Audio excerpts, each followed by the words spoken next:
cerita kita sajalah. Okay, siang-siang dia jadi leman, tapi malam dia jadi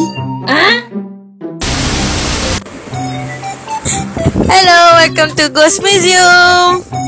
Hai. Okay, hari ni untuk Ghost Museum Penang, kita sudah 8 tahun. Tapi for the first time, okay, dalam banyak-banyak hantu kat dalam ni, ada 30 jenis hantu. Tapi kita ada 2 orang. Ada 2 orang. 2 orang? Manusia. Manusia. Yang lain semua? Yang lain semua hantu. Jom. Titri-titing. Tantarang. Ini orang. Bukan.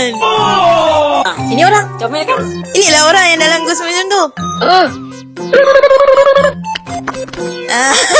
Itu yang 2 orang itu. Bukan.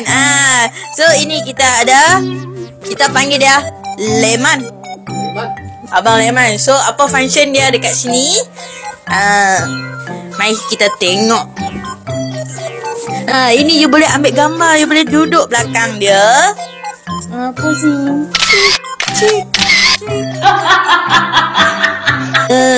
Apa sebab ini letak sini dah orang dah bukan hantu? Apa sebab?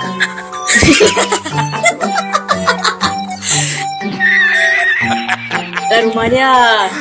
Ada lagi satu. Ini kita cerita kita sajalah. Okay, siang-siang dia jadi leman, tapi malam dia jadi orang minyak. You tak tahu kan? So ini yang first. Mari jom kita tengok yang 2. Cing cing.